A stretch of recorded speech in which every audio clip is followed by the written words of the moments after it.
I love to cook. I love to share. I love to give ideas. It's my passion to cook.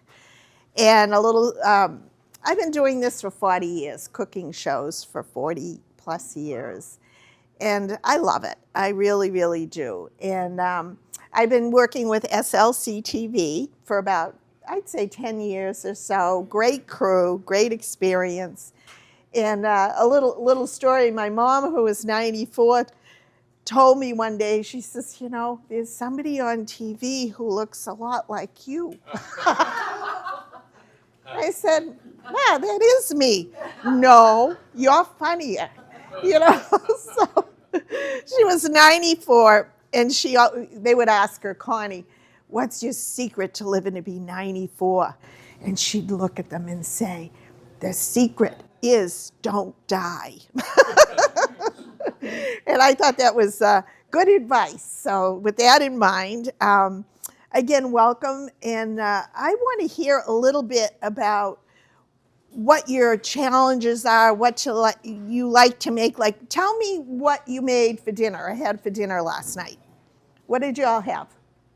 We had homemade chili. Homemade chili? Where do you live? I'm going to talk about affordable and easy, convenient, healthy, all of those things. And beans are very good. And what you do is, you may know this, put a little baking soda in the water when you soak them.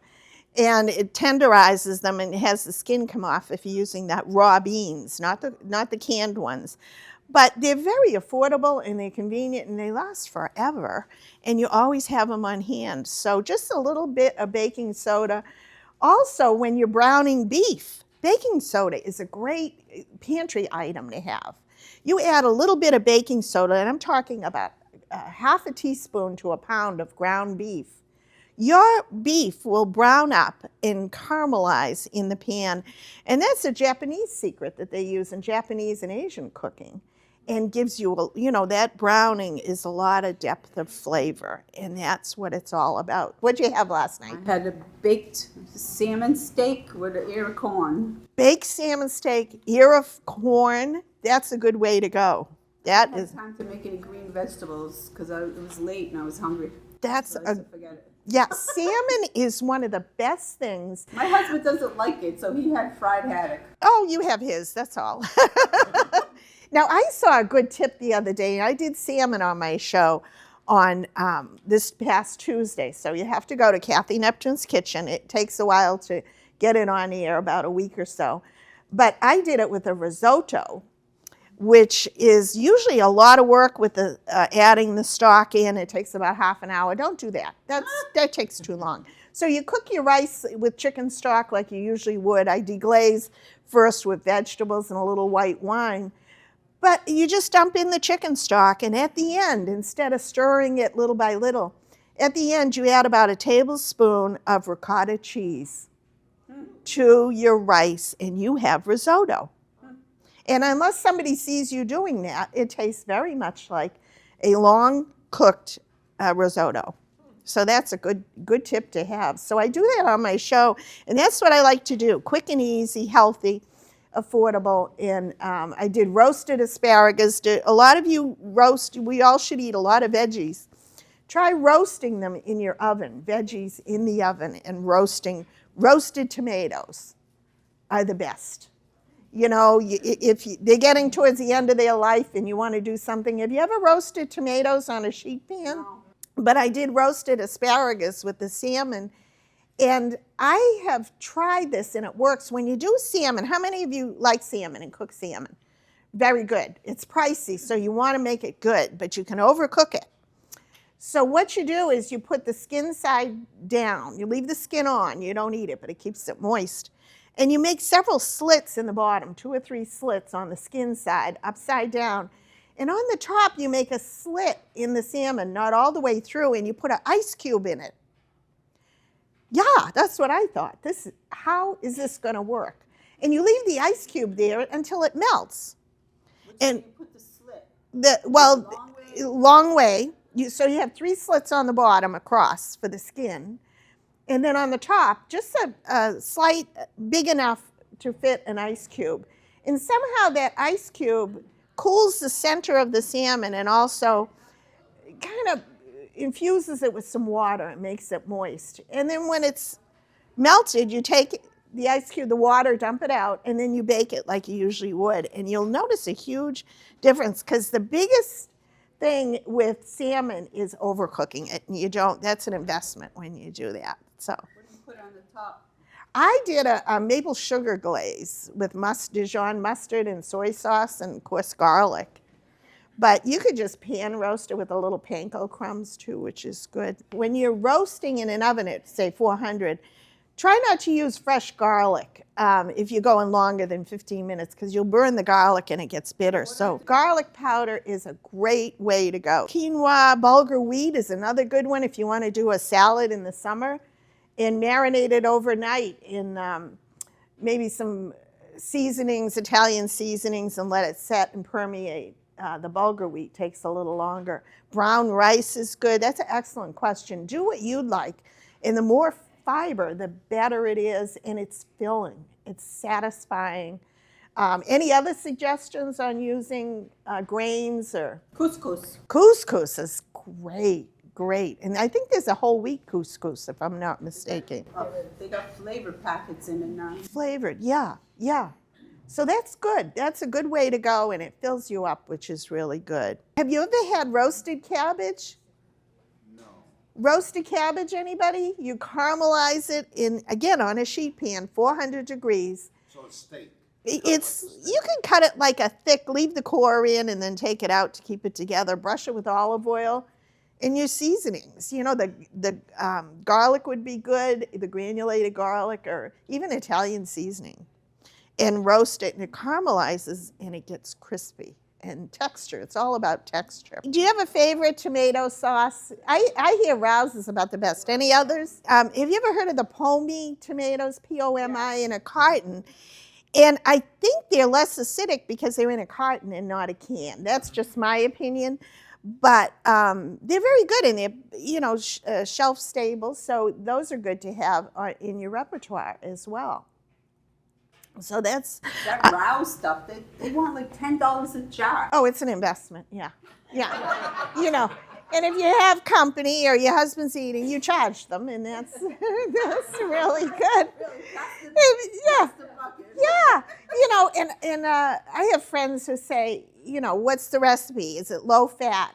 Is it healthy? And I said, well, no. And I know. And I tell them, if you want to see low fat, I'll come in your house and lay on the floor. That's low fat at its best. Yeah. I've done this before. So, is this healthy? Is this sodium free? I says, yeah, this is healthy. You make it just like this, and then you don't eat it. And that works as well.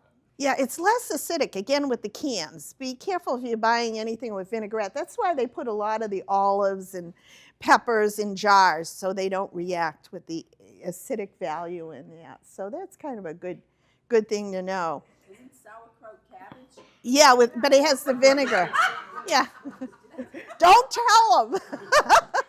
He doesn't want to know.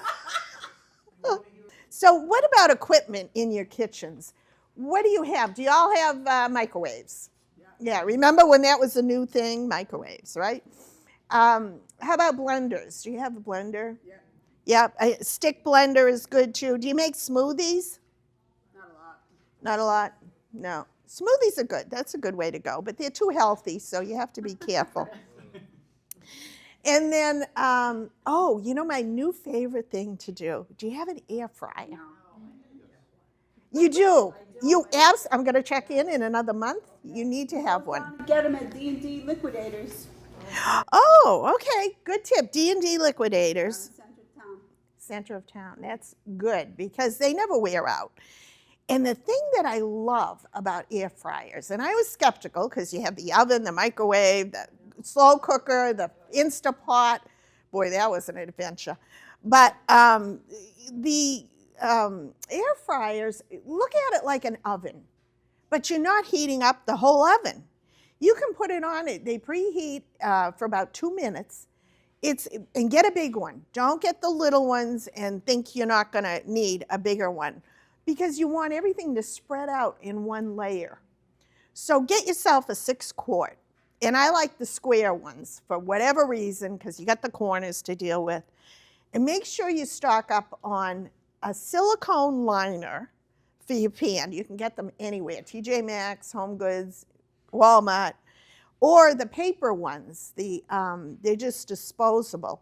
And I also have a silicone muffin one. And I do so many things in the air fryer that you wouldn't think of doing. You probably have to heat up your oven in your whole house, and it's so convenient. It's very efficient, very effective, and you don't use a lot of oil. So if you do that, add to the list, along with liners, you need a spritzer. And you can get those online or anywhere. One for olive oil, one for vegetable oil. So when you see a recipe for frying something in a batch, like donuts, you just spritz them. I made zucchini fritters with feta cheese yesterday. And my friends always call and say, what are you doing? I say, I'm making feta fritters, and they hang up on me. They don't want to hear it. So what are you doing? I'm ironing my husband's underwear, you know? Think about this.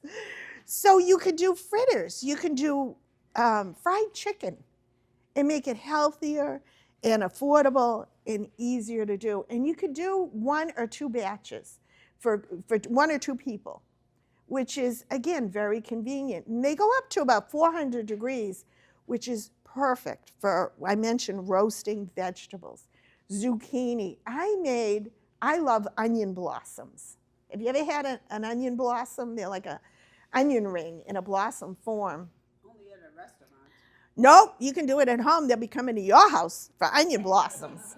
And what you do, you take the jar lid, the lid off a jar, okay, like a pickle jar, and you peel your onion and you put the whole onion on there and you cut it in wedges, and it doesn't cut all the way through. Do you have the visual there?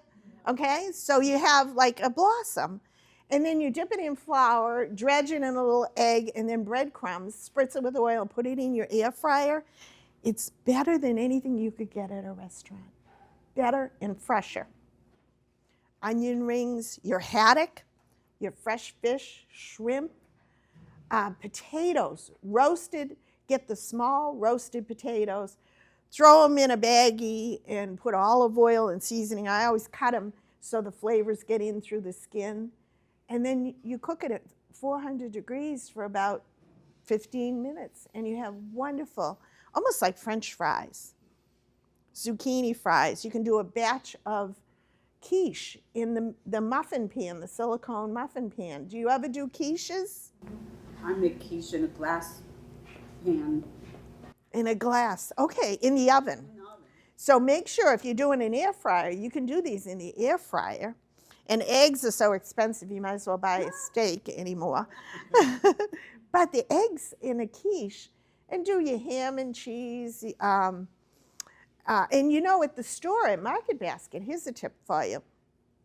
You can go and get ham ends and cheese ends at the deli. Have you ever done that? That's a great, and you know, if they don't have them out in the bins, you can go right to the deli and you can kind of ask for what you want. Like, I just want ham ends, I want Coca-Cola, I want cheese. I always get the blends and then put them in my blender at home and freeze them in Ziploc bags. And you have a wonderful blend of cheese. Makes the best mac and cheese. And you always have it available. Your ham salad, you can do that. That's a good one. So doing mini quiches are very good to have on hand. And the equipment is important too. And then somebody to do the dishes. That's really important. So what else? What are your challenges in the kitchen lately with all the economy? Protein. Protein. Protein's the big thing today. It is. And again, the eggs. I go back to the eggs.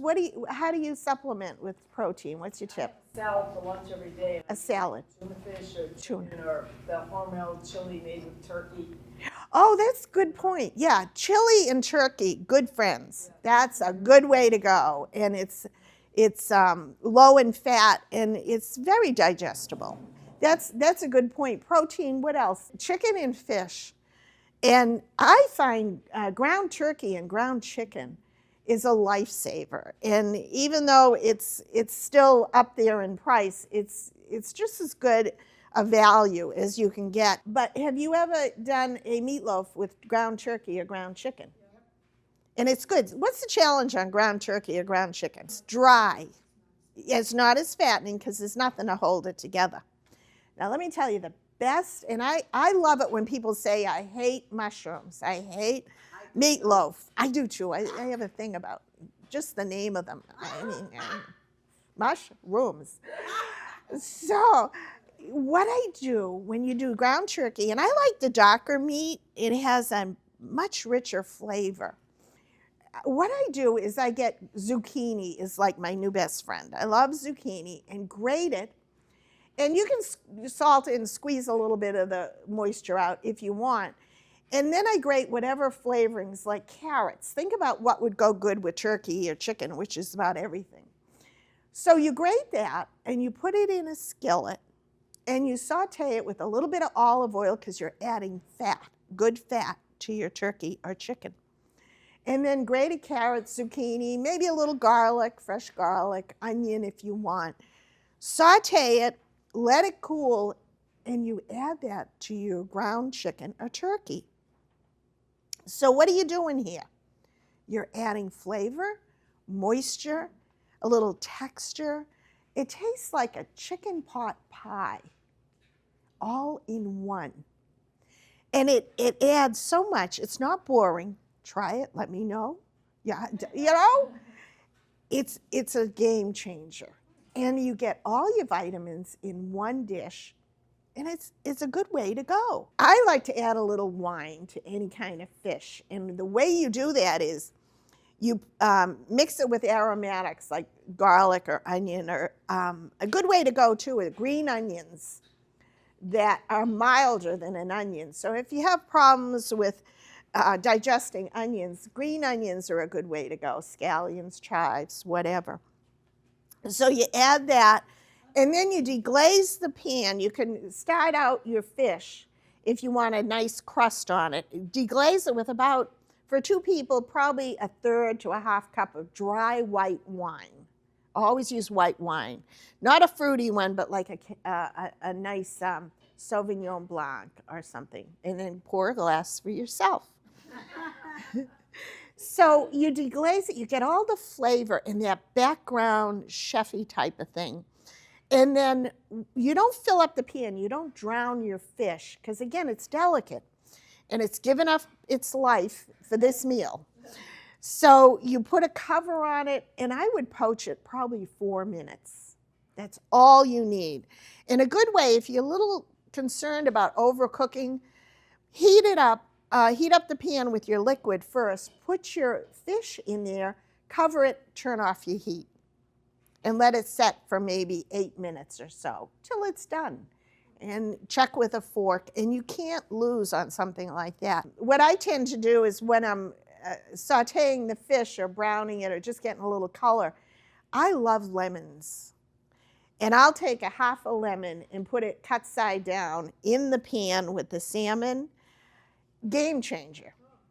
It will help diffuse that fishy flavor. And also, when you're done, you can squeeze that over your fish, and it has a roasted flavor to it, which is really good. And also, a vent helps too when you're doing a vent, inventing those odors that come out. It makes sure you eat it, no leftovers with salmon. You got to finish the whole thing. And also you can do that in the oven as well. Roast your salmon in the oven with your veggies and a sliced lemon that cut side down in there, and it's fabulous. I even do that when I do chicken. It's all about, you know, doing these little extras.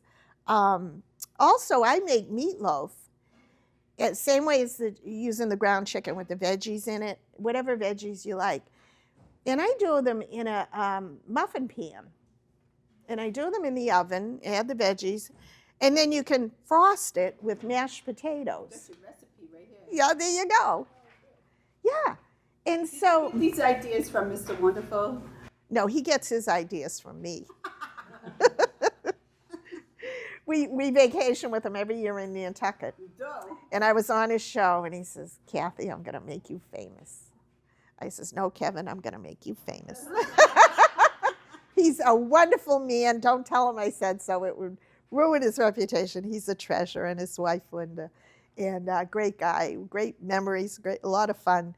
And I cook every year, and there's, probably 75 people. And at any event, I'm in the kitchen cooking, and I love to do it. And How'd you meet him? Kevin, through I lost my Harry recently, about a year ago, and through his family. And there was never a dull moment. He loved to watch me cook, but it was challenging, and I understand. He couldn't eat onions, he couldn't eat garlic, he couldn't have wine. And I'll tell you, it was a challenge to cook for him, and I learned a lot. I learned a lot of different techniques. You gotta take care of yourself and do the right things. So I do the meatloaves, and do you know my friend Bob Evans, the potatoes, right? You can buy Bob Evans. And what I do is take about half of that and half of the potatoes, even the sweet potatoes, and add an egg to it. Beat up an egg and add that. And frost your meat. I used to call them meat muffins for my kids. And you frost the top of your little muffin containers with the meatloaf, and you frost that with the mashed potatoes, and they kind of puff up. Oh, yeah, I've seen that. Yes, and my kids, I'd have them decorate with peas and carrots on the outside. Get them to enjoy eating and cooking. You hide the veggies in there for the kids, and it's fun. And they'll usually eat what they help make. And I always have my children in the kitchen. And right now, I have to share this with you. My daughter-in-law is in labor with my second grandson. So he's going to be a chef. I already have him an apron.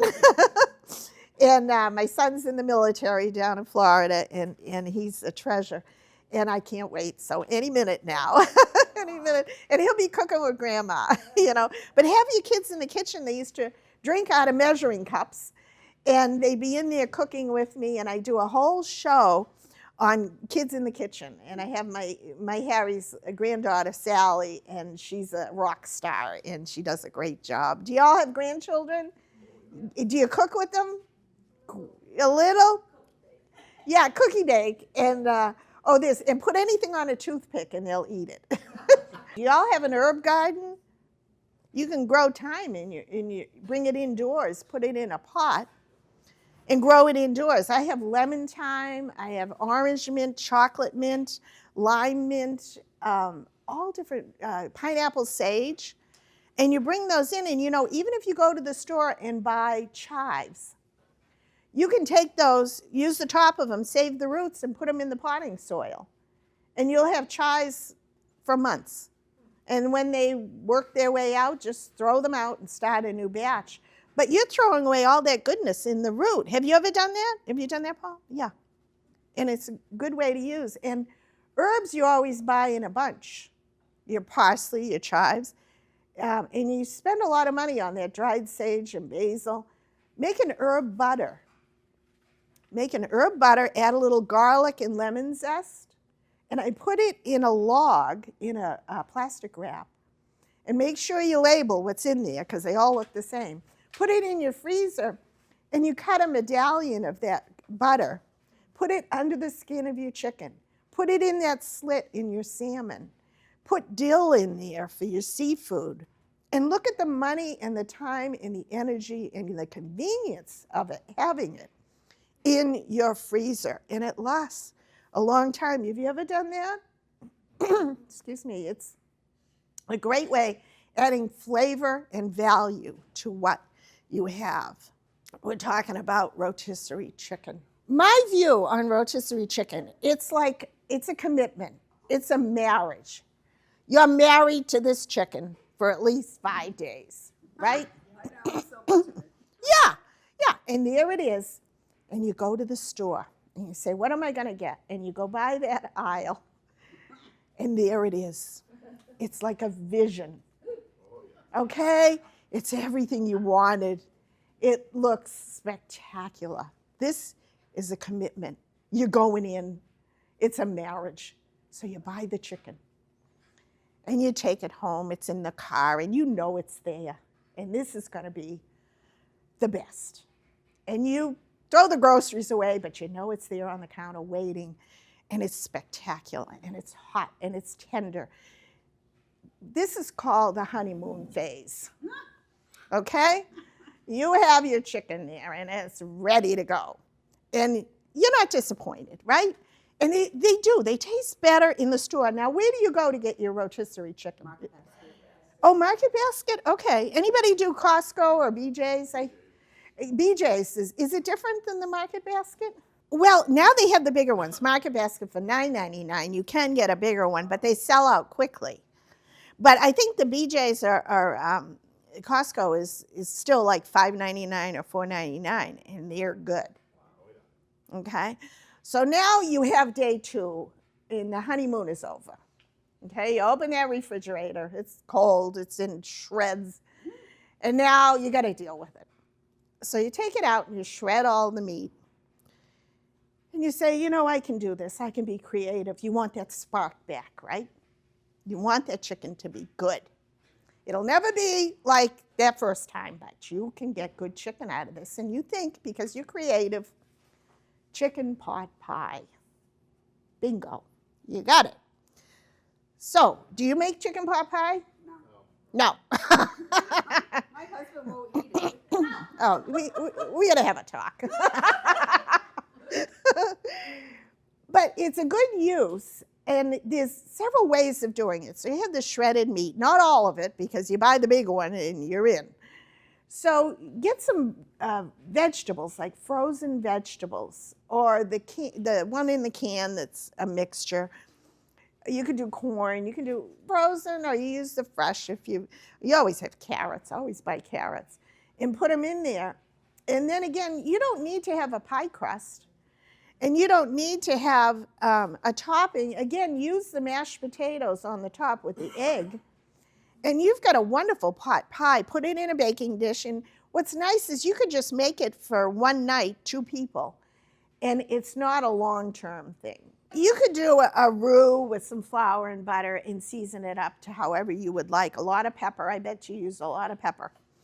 And that's a good thing. So that you mix in with your veggies and your chicken, and then put the mashed potatoes on the top and make a little a smaller version of a chicken pot pie. You can also do a stuffing mix on the top. The cornbread stuffing is really good. And a little gravy on the side if you want. And you're good to go. Okay, so you dealt with day 2. Now, day 3 of the rotisserie chicken. What have you done with the bone? The bones, that's right where we're at. That's, Not really. No. Take the meat off the bone. yeah. That could be day 2. I would do, now in this relationship, you're on simmer.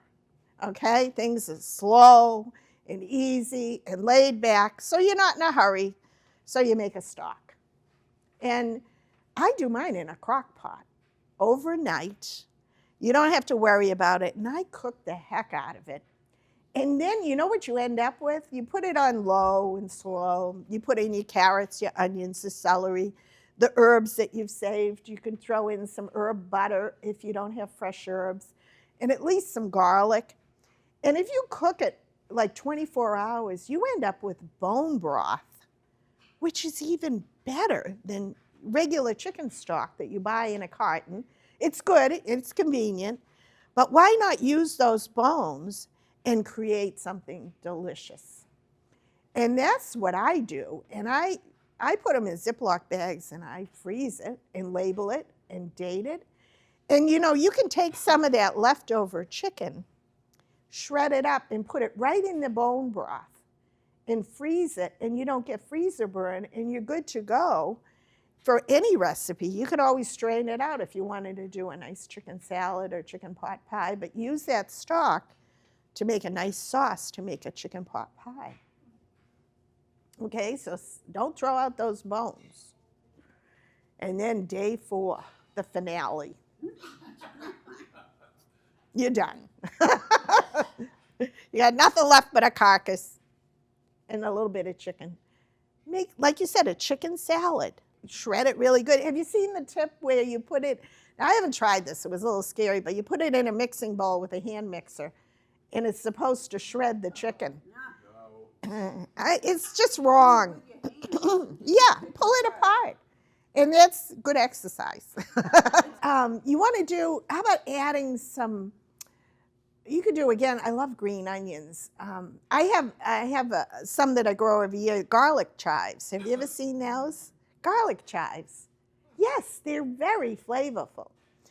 And you can add, like, dried cranberries are very good. It tastes like Thanksgiving meat. Got your recipe right here. Yeah, there you go. You're going to do good on the test. Uh-oh. Yeah, I know. If you don't do good on the test, you have to cook for me. Not good. So how about chunks of, chunks of apples? Nice Granny Smith apple. You know, do it at the last minute. Just do a little bit. Of course, your celery. What else could you put? Walnuts? Cashews are good. And roast your cashews. When you want to add cashews to anything, take a dry skillet, and you have to watch them. They burn in a nanosecond. But saute them, and you're adding flavor. Anytime you can roast or saute anything before you add it to something else, it's important, right? It does add flavor. A little bit more time, but it's so worth it.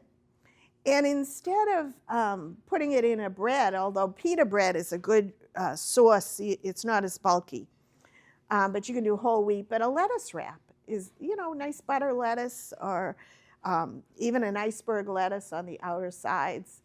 I do them on cucumber slices sometimes. That's good and healthy as well.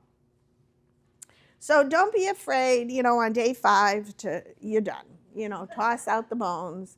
And then you go back the next week and you buy another one. Right, you can't go buy. They know that you're coming in and you cannot go buy that rack. Do y'all have leftover bread? Always have leftover bread? Make breadcrumbs or croutons. When you have the oven going, or I do them in my air fryer, use some of the garlic powder, the granulated garlic, put it on there with a little olive oil, roast them, do breadcrumbs in there, label them, date them. But those are the extras that you want to have on hand for whatever you need. Make smoothies, we talked about that, but yogurt, on my show, you can watch Yogurt Yoga. And I make yogurt cheese, homemade yogurt. All you do is you buy 1 carton, small version of activated plain yogurt. It could be Greek, it could be regular. And you heat your milk up to, I think it's 115 degrees, not boiling. And then you heat up a thermos and you pour the milk in there and add about 2 tablespoons of the store-bought yogurt. Put it on the counter in the thermos overnight. The next morning you have yogurt. Homemade yogurt. What are you paying at the store for homemade yogurt? And you always have it. You put it in your biscuits. Have you marinated chicken in buttermilk? That's your buttermilk that tenderizes the chicken. And that's the secret to Southern fried chicken. And then you do it in your air fryer. But you're making it from scratch. And then you could add things to it.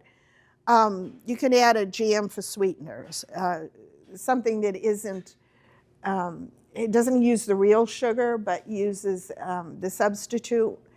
My favorite lately is guava jam. I love guava jelly. Have you ever tried guava jelly? It's awesome. I used to live in Hawaii, and I worked there. You know what I used to do? I used to be a private investigator. Never die of boredom. They gave me a gun and no bullets. Changes your life when you know you don't have bullets. So I used to talk my way out by giving a recipe. You don't want to shoot me, I got a recipe. Throw them off. True story. But I lived across from a guava plantation, and you can buy guava nectar that is so good in a carton. It'll change your life. It's like a strawberry wannabe, and it's delicious. Has anybody ever had guava? It's good. It's good. New Englanders love their blueberry and strawberry jams. But add that to your yogurt and make a layered, like a trifle with fresh fruit and grapes. And it'll put it in your biscuits and in your dressings. And you can have that and have it on hand. And then I show you how to make cheese out of it. And it's a good way to go. So, be adventuresome with homemade yogurts and buttermilk. You can always have buttermilk too. Another good thing that I do, Cornish hens. We mentioned Cornish hens before. Very affordable, and they're small, and that's something you can roast at home, and you can make it taste almost like a rotisserie chicken, but they're very, very tender, and I think Market Basket last year had them for 89 cents each. I don't know what they are this year, but they're probably no more than $2. And you can spatchcock the chicken. Do you know what that is? No. So you cut through the backbone, save it for stock or soup, and you spread it out, and that opens up a whole new world for seasonings and flavor, and roast it that way with some nice veggies on a sheet pan at 400. Make sure you dry your chicken all the time, or any meats that you cook, so you get nice browning on there, and really lets the flavors permeate. And I do my herb butter under the skin, so it's self-based. It's delicious, and it's not a lifetime commitment. It's just a few dates, and you're good. So try different things. Use what you have in different ways. I even saw something I love YouTube, it's addictive. And they took onion skins, and onions have a lot of flavor, a lot of value nutritionally. And they took the onion skins that we throw away, and they washed them, of course, laid them out flat on a sheet pan, and put them in the oven and dried them out and blended them. And I didn't believe it. I said, I've been thrown away. And so my friends call and they say, what are you doing? I'm making onion powder. And they hang up on me. They don't want to hear it. But let me tell you, the flavor, it must be very similar to the granulated garlic. And it gives texture, and it tastes like roasted onions. So I challenge you, you do an onion soup, and you have a ton of onion skins that you just throw out. And you know how dry and crinkly, but make sure and wash them, put them in there, and it's going to be amazing. And you've got something to tell your friends that you've been doing. So I want to thank you all for having me here at the Senior Center. Dull men's group, I don't think so.